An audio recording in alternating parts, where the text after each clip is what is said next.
Hi Terry, hi Tina.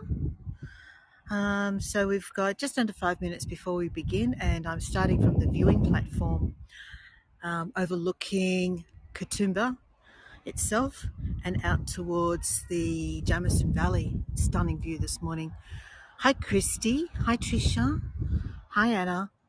Let me just zoom in on the beautiful view I have over. Look at this.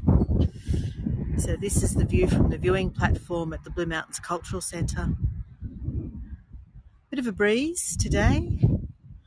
They're talking about the possibility of snow over the next 2 days. Even though we're just at the beginning of our third month of spring. Hi Rhonda. Hi Tariq and the Bears. Hi Flick. So yes, as I said, we're standing on the viewing platform of the Blue Mountains Cultural Centre, looking out towards the Jamison Valley. And what I'll do is I'll start moving towards the exhibition,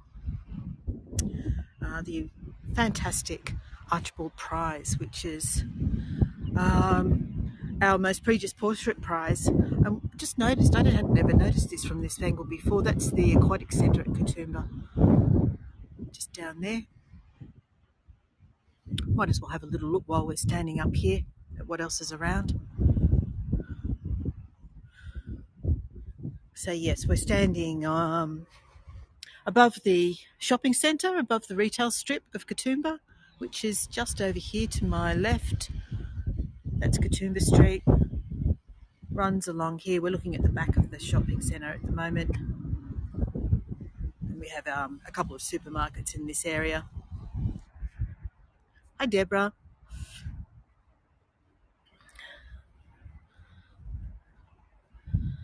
And then over here, in this direction, is the Katoomba Christian Conference Centre. And the Blue Mountains Golf Club, I think, is over there as well. So that gives you a bit of the lay of the land up here in Katoomba. Got a little native garden on the rooftop here as well. All right, let's head for indoors. So over here we have our library. We've got the Katoomba Library on the right-hand side of the building.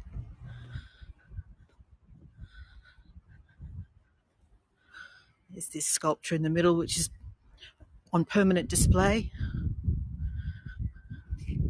It's one of the permanent assets. Excuse me. So it's a bit breezy, as I said. It's 10 degrees today in Katoomba, which is a little bit chilly for this time of year. I don't know if you can get it with its reflection in the background against the windows over there, maybe. And then the chimney that you see up the top is the chimney that belongs to the Carrington Hotel, which was actually the first power station in Katoomba. Back in, I think it was I can't even remember now. I think it was the late 1800s, possibly the early 1900s. All right, we're going to need the collective will of everyone on board to ensure that we've got a good signal when we get inside, guys. Don't want to go through all that again that I've been going through this week. All right, so for anyone who hasn't met me before, I think I recognise everyone's names. Good morning, Ada, who just joined. My name's Lynn, and we're meeting today at Katoomba in the Blue Mountains at the Blue Mountains Cultural Centre. And we're here to see the Archibald Prize, which is now in travelling mode. It's been on display at the Art Gallery of New South Wales in Sydney, and now it's taking part in the regional exhibition and travelling around the country. But before we begin, I'd like to acknowledge that we meet today on the traditional lands of the Darug and Gundungurra people and pay respects to their elders past, present and emerging. And what I might do is I'm going to go through the other door and just I'm a bit nervous about that one bar that I suddenly experienced going through that doorway. So let's try going in this way instead. Okay, so far so good. Oh, there we go, 1 bar, 3 bars. Frustrating. All right, I've got my ticket. I've already purchased my ticket. And I'll keep my voice down as low as possible. Wherever I feel the opportunity and we're not in, close proximity to other people, I'll interpret as much as my knowledge allows. Otherwise, what I'll do is I'll come in close up to the description panels and allow you to postcard those, and we might go through them later when we come out of the exhibition as well. Alrighty. So just to give you an idea of the scope, there are 52 finalists in the Archibald Prize from an entry of over 800 pieces in the 2022 exhibition. We're going to go take a circuit of the room to see all 52 pieces. Just to give you some background of the Archibald Prize itself, we're in its 101st year. It was started in 1921, was when the first award was given, and it comes from a legacy, from a bequest from the businessman J.W. Archibald, who died in 1919 and left money to be administered by the Art Gallery of New South Wales. So that gives you a little bit of background. The Archibald Prize is for portraits of notable people from the arts, from writing, from science, innovation, and now it includes, fields like sport and business and those, really anything that's notable. So the first piece that we have here is actually a producer and director, painted by Klaus Stangl of Taika Waititi. Let me get his name right. Waititi. And he was the director of movies such as Hunt for the Wilder People and Jojo Rabbit, two of his notable pieces. Hi, Katie. Hi, April and Justin. Okay, so the way that he's depicted this subject is with a sense of fun and adventure and frivolity. Hi, Camillo. You haven't missed anything. This is our very first painting. Okay, so the second one is by the artist Kim Leutweiler, I think is how her name is pronounced. And it's a painting of the same person, but the person has two personas. Australians might recognise Courtney Act on the left, and his alter ego on the right is Shane Jennett. Courtney Act is an interviewer, media personality. I think she won RuPaul's Drag Race. So we see the two personas here intertwined.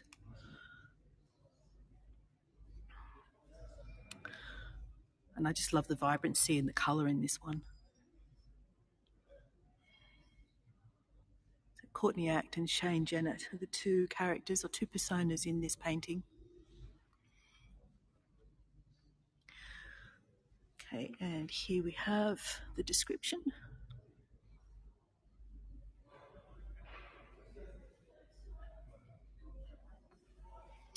All right, so coming up to number 3.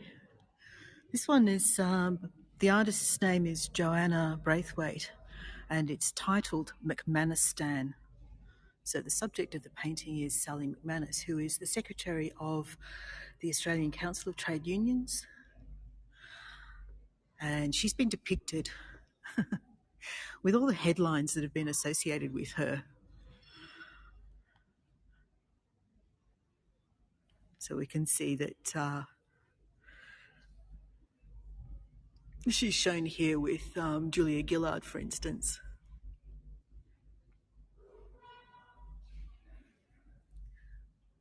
Hi, Dolores. So yeah, that's Sally McManus there.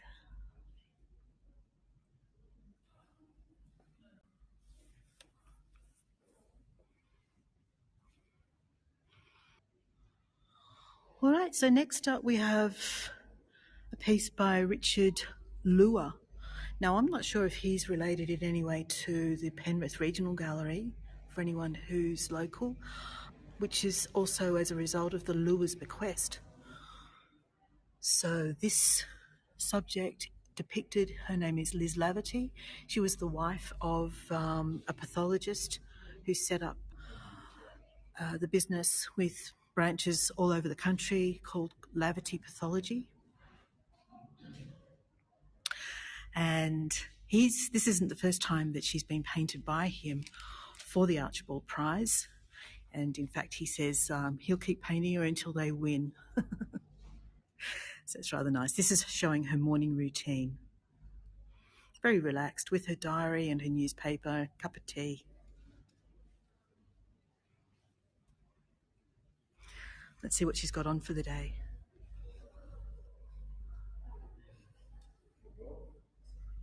And chocolate chip cookies. We're reading both the Sydney Morning Herald and the Australian.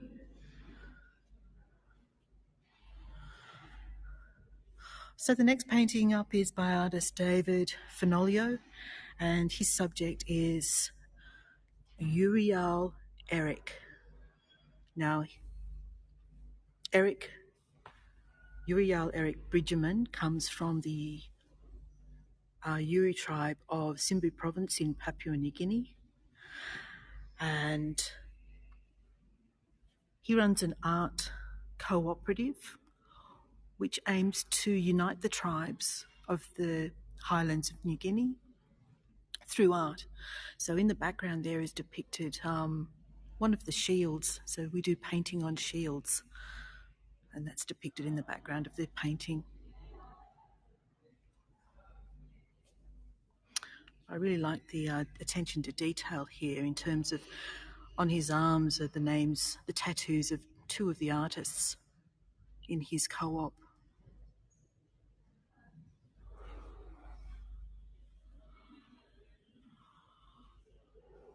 Okay, so next up we have the artist is Mustafa Azimit. I'm not going to get this right. Azimitabar, and his subject goes by the name of KNS088. So it's a self-portrait, and he arrived in Australia in 2013 seeking asylum and spent the next 8 years in detention between Manus Island and Melbourne. He has used a toothbrush and coffee as well as acrylics to paint this, as that's all he was allowed to use while in detention. All he had at his disposal was coffee and toothbrushes. That's the only way he could produce art while in detention. I find that quite powerful, that picture. Okay. And next on the list we have artist Jasper Knight, and his subject is Abdullah,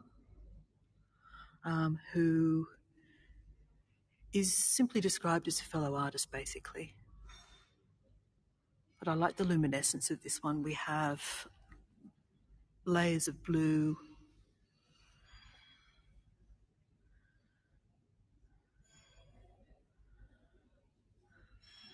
Hi, Lynn. Hi, Sandy. Hi, Anoma. And you can even see here that the background, the board, shows through.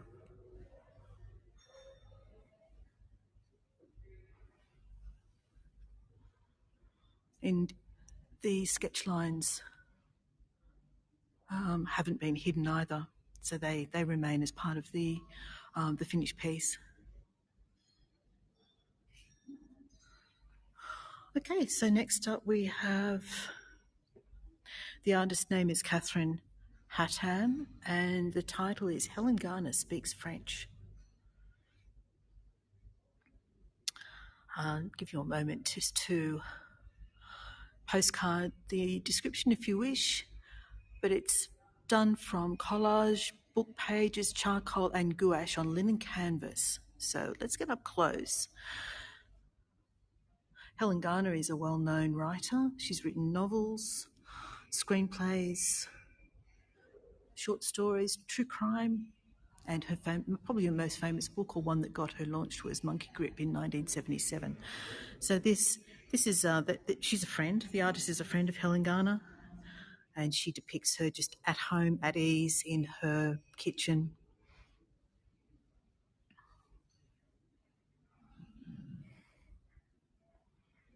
Here we go.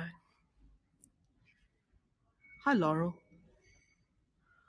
All right, next up we have a work by artist Noel McKenna, and his subject's Patrick Corrigan.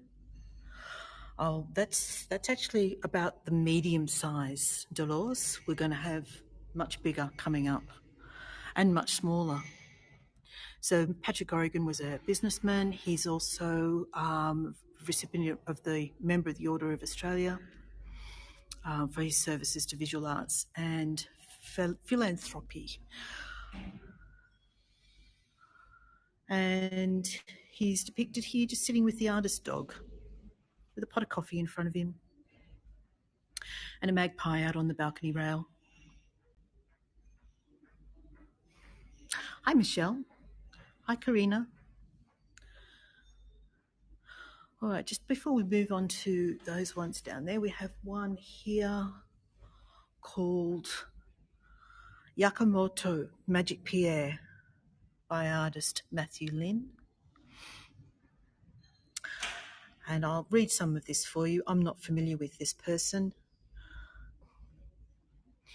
It basically says Lynn is closely associated with the African community in Western Sydney, working with a local organisation as a musician and board member. So on a deeply personal level, Pierre is my favourite artist in this country. We've been friends for a while, and though he is less than half my age, I look up to him artistically. So this is the painting here. I need to stand back a little way to get to see this one. So the brushwork on this is very bold, uses big bold strokes, which I really like, because the overall effect is quite dramatic.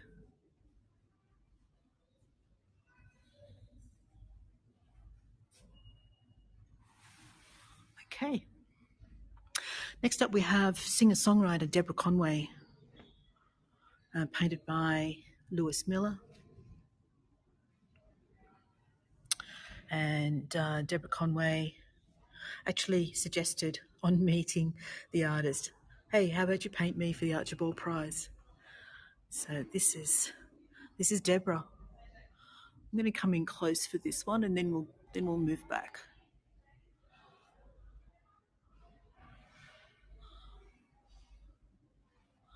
And I seem to recall Deborah had a bit of a hard life. Nothing's been hidden from what I can see in this photo. You can see the age in her hands and in her face. Okay, hi Annie.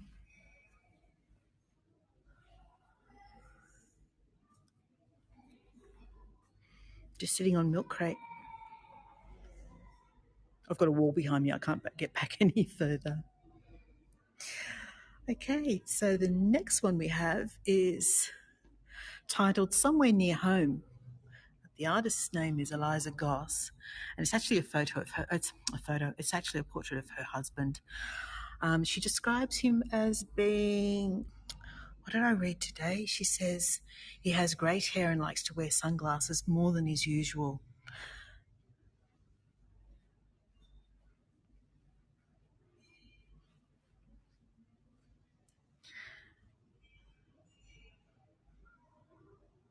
He looks like the creative type, doesn't he? Hi, Roxy. Okay, so next up we have a portrait of a young woman by the name of Ella Simons by artist Yvette Coppersmith. Ella was a student aged 14 for the school strike for climate, and she actually attended as the youngest delegate, attended COP26 in, was it last year, the year before? I think she was 16 at the time. Let me see, what does it say here? On her 15th birthday, she was on a plane to Milan as the Australian delegate at the Youth for Climate Summit, ahead of COP26, there we go, where she was the youngest of 400 international delegates, where Greta Thunberg was also present at that conference, summit. Sorry. So you can see her there. I think it's a lovely, lovely painting, that one. Really beautiful. Okay, I've got a few people around me, so I don't want to talk and disturb them. This one here, this one's quite amazing. Australians will know Ando. Ando has his own television show on the ABC called Brush with Fame. And this is a portrait of musician and former politician Peter Garrett, who many people will know from a band called Midnight Oil. Yep, absolutely, Annie, Peter Garrett. Now, the way that Ando has depicted him, he says it's as if you're standing nose to nose with him. So if you can imagine standing nose to nose with somebody and you get that impression of seeing the eyes more than once. And that's what he's done here. So as you step back, those eyes kind of meld into their normal position. Does that work for you? That's what I see. Hi, Carolyn. There we go. And Ando works with palette knives, huge format, large format. I love his work. I think he does fabulous portraits. As I said, anyone who's Australian probably knows his television show on the SBS. So this is the description here. Peter up close. And he says, I wanted to bring the viewer right up close to Peter to fully convey his awesome life force. All right, before we move on, I'll just come around this side here. Again, this person may not be known to anyone outside of Australia. His name is John Safran. And he first came to light in a ABC television show called Race Around the World, where contestants, I think there was about a dozen of them, were each given a small format camera and a project, and I think it was a week in a country to film based on a theme. And John Safran was particularly controversial and developed a media career from there. So here, the artist Avraham Vovsi says he decided he wanted to focus on a well-known story from the Hebrew scriptures in which the giant Goliath is killed by a young David in battle, and present it in a way that reclaimed the narrative for him and Safran as Jewish people. So here's the painting, and you can't show it without the frame.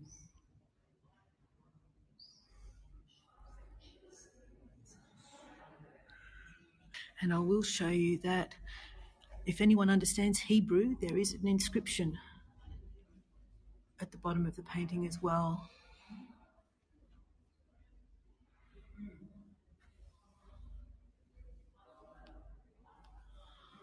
Okay, I don't know which way to go here. We have a choice. I'll go this way first, I think. Right, so there's two very tiny paintings here now. The first one depicts The artist is Michael Zavros, and it's showing standing in front of the Greek marbles, the Elgin marbles, I believe. And he says people often photograph themselves in front of grand monuments, staking a claim on history and their moment within it. But this tiny painting represents a fleeting, humble and troubled moment before the great marbles of the Parthenon. I was away from home and so were they.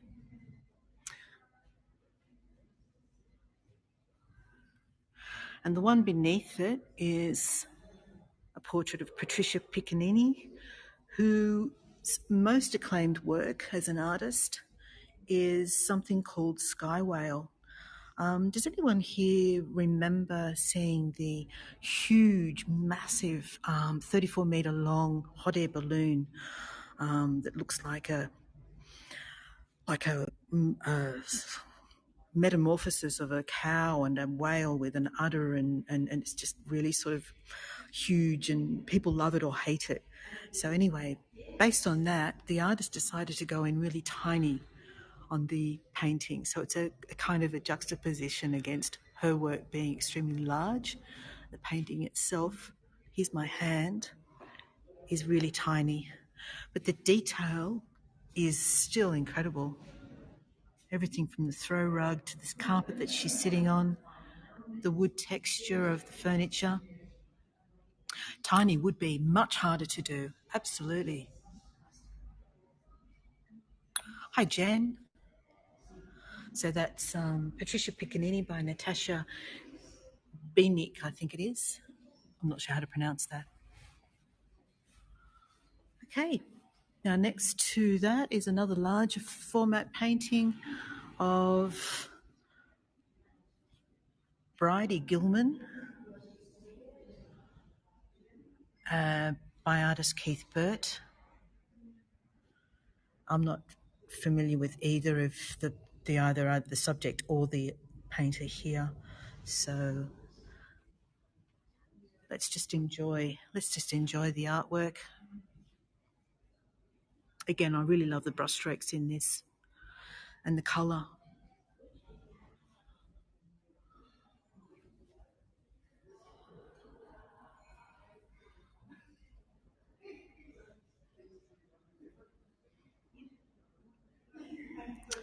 All right, so next to this we have a painting by the name of Venus.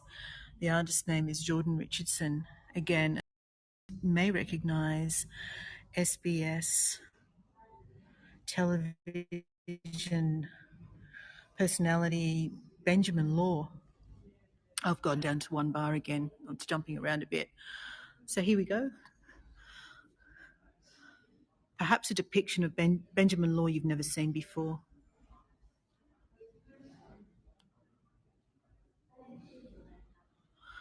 Basically, it says that the artist was aiming to reproduce or reimagine the 17th century painting The Rokeby Venus by Diego Velázquez. I probably haven't said that properly either. Hi, Katie. All right, so next to Benjamin, we have a piece by Solomon Kammer, and it's called The Hustle, the Disabled Artist Hustle, and it depicts Jamila Main, who is an advocate for disability inclusion.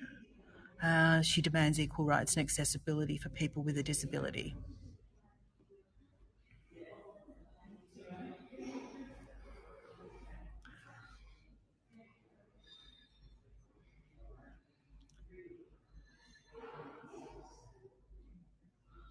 Okay, I've still got quite a few to see, and I think we're less than halfway around, so I'm going to try not to spend too long on each one.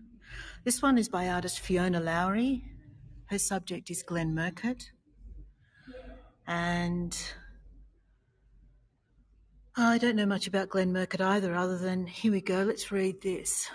I think he's an architect.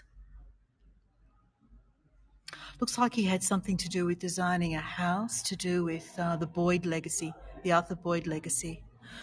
So when we look really closely at this, it's quite an interesting technique. It's not till you step back that you actually see the definition.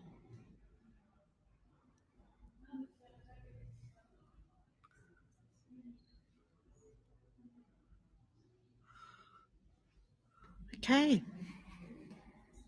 coming around this side. This one is beautiful, absolutely stunning. I love it. Not that I'm necessarily an advocate for lifelike paintings, but it's just the incredible detail in this one that I love. The artist's name is Catherine Longhurst, and she's painted in Indigenous art. I think she's an art trader, studio manager. As an advocate for artists and a studio manager, she's finally found her voice and is accepted for the woman she is. There we go. So the woman's name is Midori Goto. And just have a look at this.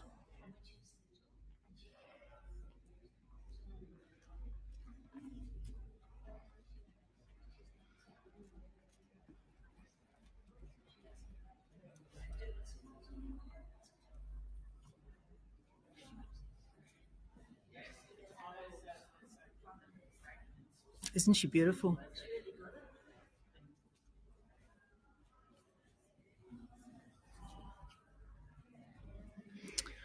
All right, moving on. So coming around this side.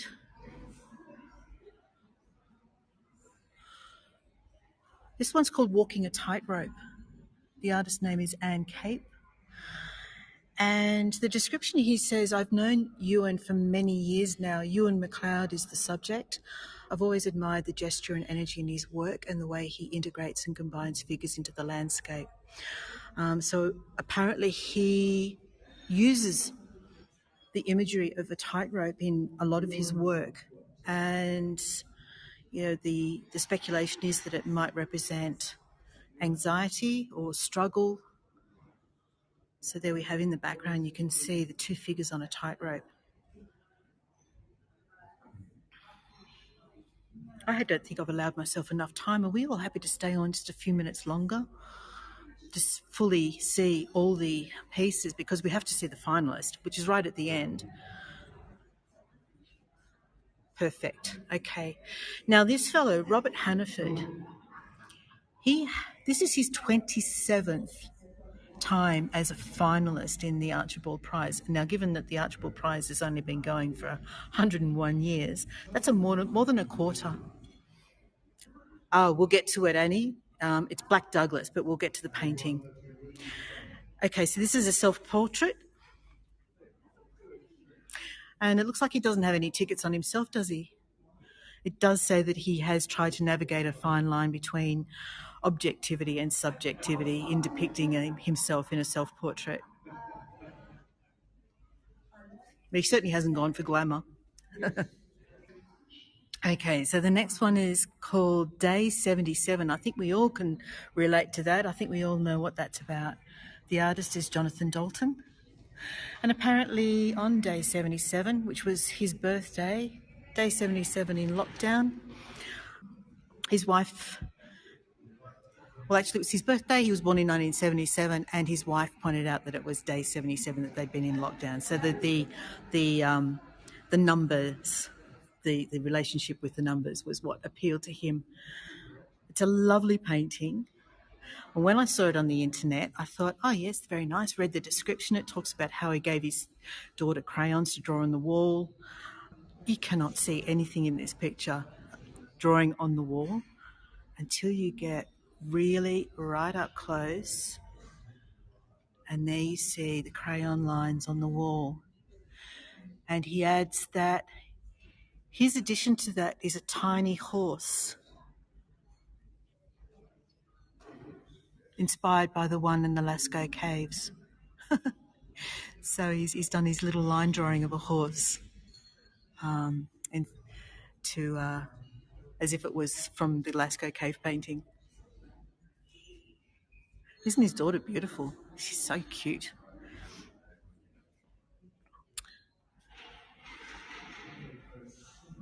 So day 77.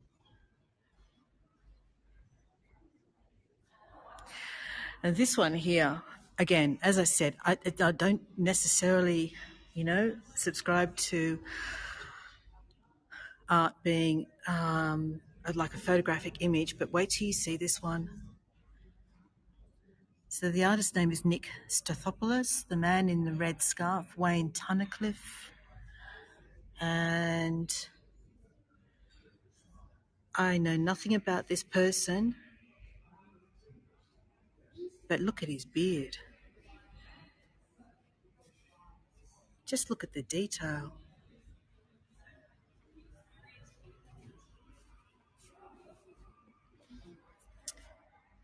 Now again, Australians will probably recognise the sculpture to the right. That's the sculpture outside the Art Gallery of New South Wales, and it was a Brett Whiteley sculpture.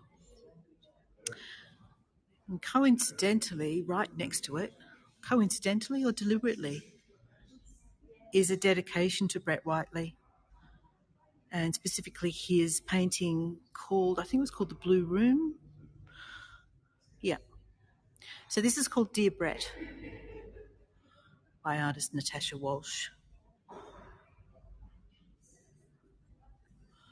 And it's an homage to Brett Whiteley's 1976 Archibald winning work called Self-Portrait in the Studio.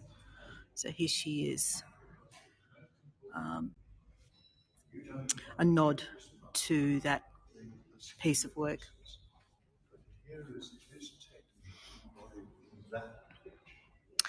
I don't think I showed you this one.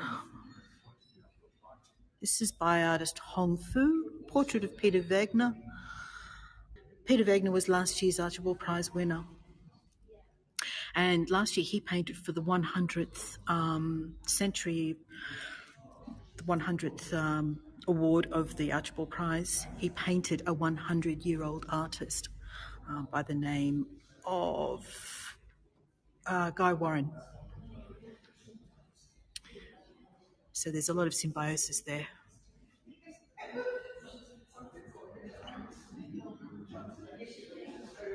He looks deep in thought, doesn't he?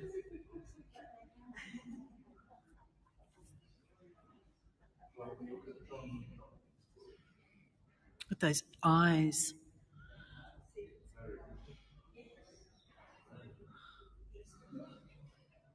Hi, Chelsea.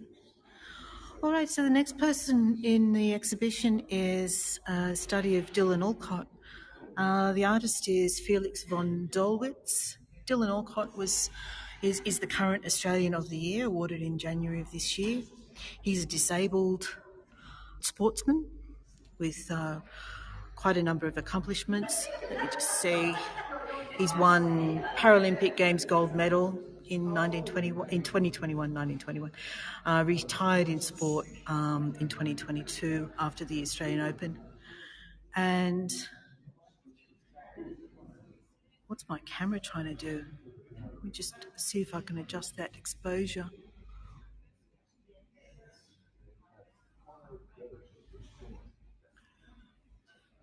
So the artist wanted to depict his hands and his face, basically. So he's put the rest of him as blending into the background.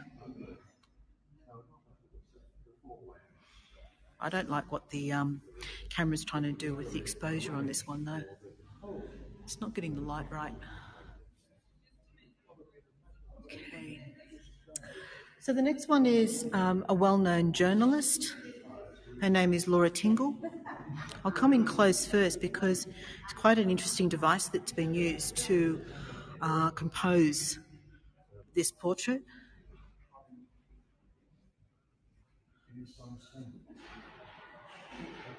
She's in a relationship with Sam Neill of Jurassic Park. I saw it trying to reconnect. I've got 5 bars now.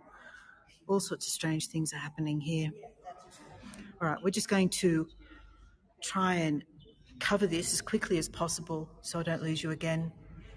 James Powditch is the artist, and it's titled Laura Tingle, The Fourth Estate.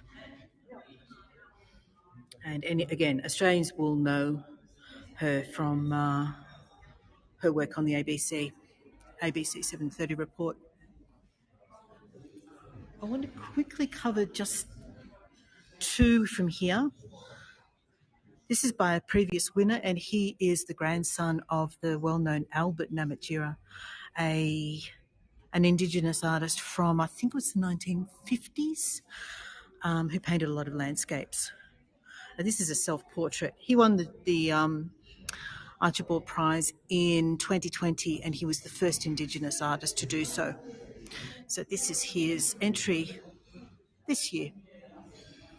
Vincent Namatjira and his dog.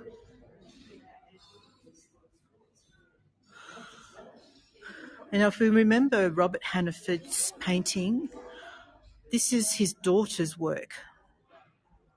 So Robert Hannaford was the one that did a self-portrait of himself. Well, obviously it's a self-portrait of himself. That was that one over there. So this one behind me is by his daughter. Now, she wanted to depict this woman in the style of the 18th century.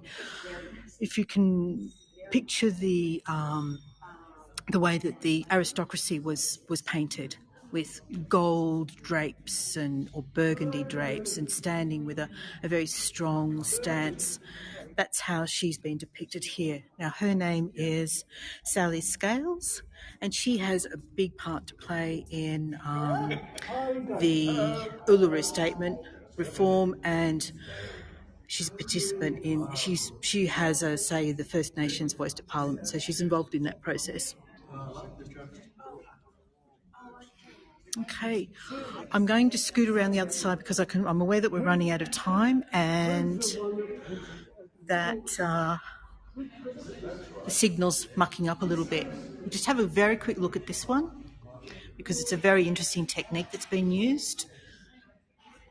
It's called AAO, Untitled, but it's used like a pointillism technique, and it represents a hip-hop band from the western suburbs of Sydney called 1-4. Okay, so that's those guys there.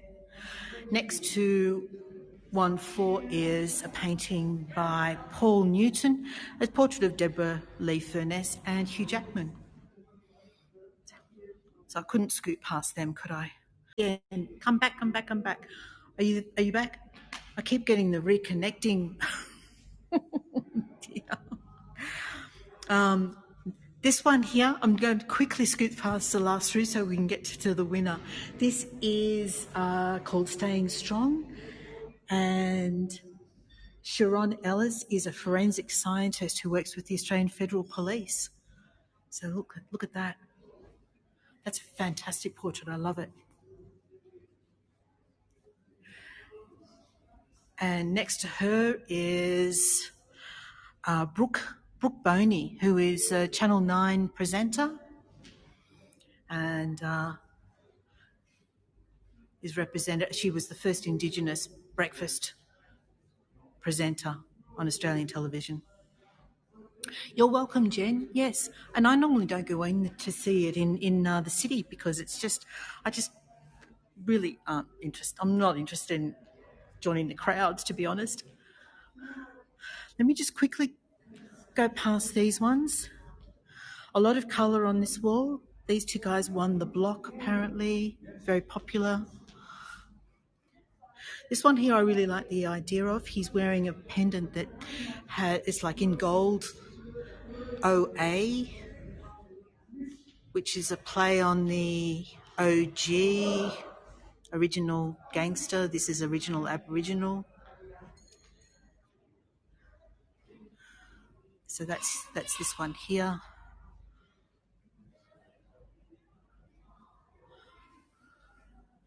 Then we have a few really bright, simplistic, childlike, I guess you'd call it naif, is that the term? These two side by side.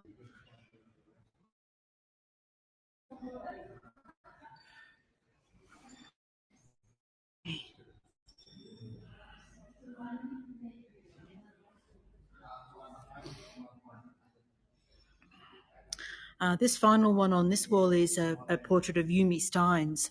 Thank you, Rhonda. I'm bouncing around between 5 bars and cutting out completely here. So I know that there's possibly things that I'm saying that are being missed because I'm constantly getting the reconnecting message.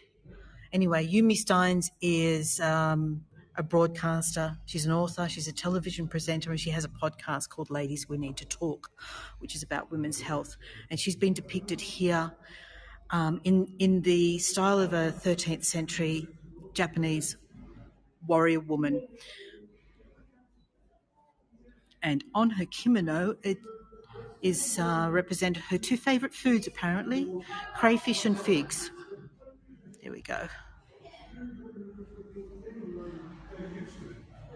All right, here come the big three. Well, actually, you've already seen the Packers Prize.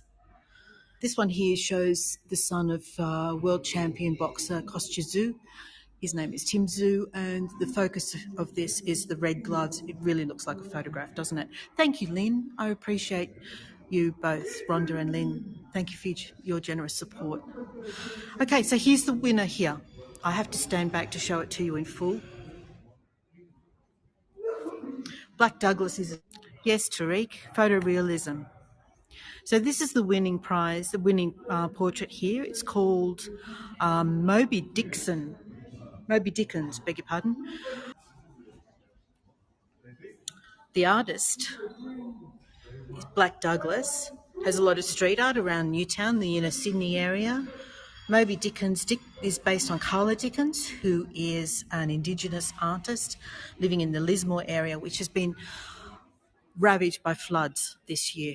So it shows her knee-deep in water, muddy water, carrying leaky buckets. And the clouds, the flat-bottom clouds, everything in this picture represents something. The flat-bottom clouds represent the government over... Now, hang on, I've written this down because I wanted to get it right. So bear with me while I just get that out. So there's 14 clouds, and that represents the number of days of the first deluge in Lismore. And they represent the false ceiling of government. There we go. Let me just turn it sideways so you can see the whole thing. 1, 2, 3. The leaky buckets also represent the money that's taken from museums and galleries, anything from 10 to 50% commissions that is given up by the artist just to have their works represented. All right, so that's the winner. And beside it is the People's Choice. This is the one that won the People's Choice Award. Samuel Johnson is an actor, and his greatest achievement, in my view, was the money he raised for cancer. When his sister was diagnosed with breast cancer, he did a 12-month ride around Australia on a unicycle, raising money for cancer. And the artist also lost his mother to breast cancer, and she is shown on the coffee cup that Samuel Johnson is holding. And I can absolutely see why this was the People's Choice winner. So the artist's name is Jeremy Eden. Samuel Johnson received the Order of Australia Medal for his work with raising money for the Love Your Sister Foundation.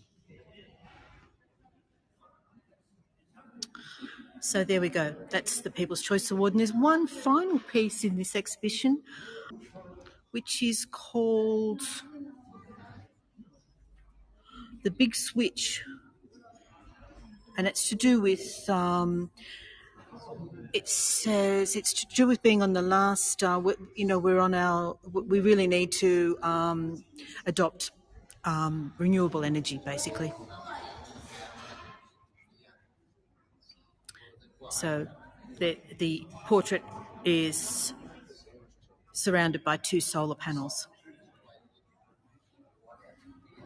Okay, I think that was my first attempt at trying to do an art exhibition, and I apologise if I haven't done it perfectly for you, but hopefully I've been able to bring these beautiful paintings to you so that you've been able to enjoy them. Oh, thanks, Tariq. Anyway, first let me just go back and thank April and Justin. Thank you so much. Thank you to everybody for your encouraging words. I did art at school, but that's my knowledge really is pretty poor. Thank you, Anna. I appreciate it. So we're in a second exhibition now, and I'm just going to quickly show you, because it is rather beautiful, and it's all about ceramics and nature. And we'll just finish off here. I'll just do a very quick scroll along here, and then I'll finish off. I'll point the camera around back at me to finish up. Let me just introduce you to the artist. I was literally just trying to find a spot to reconnect the signal. So we'll go back over here. And the artist's name is Adrienne Richards, and the exhibition is called The Way We Live Now. And it's a ceramics exhibition. So I'm just going to very quickly show you the scope of it. We'll do a quick circuit. Won't spend any real time on it, and then I'll finish up. So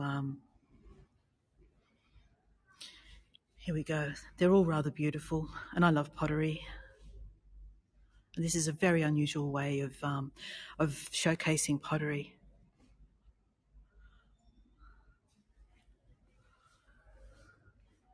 There we go. Just show you a few pieces. I'm not going to take you all the way around.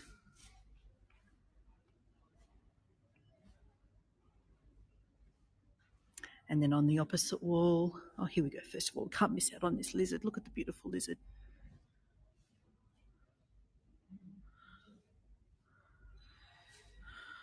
There we go. Once I've finished, I'll come back in and actually look at this properly. There you go. I'm sure you'll enjoy that.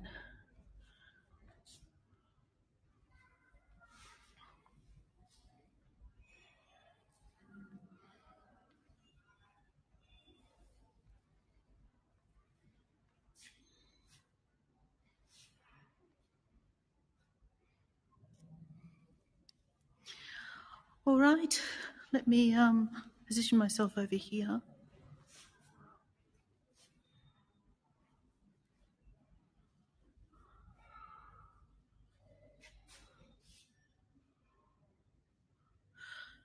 Okay, did you enjoy that?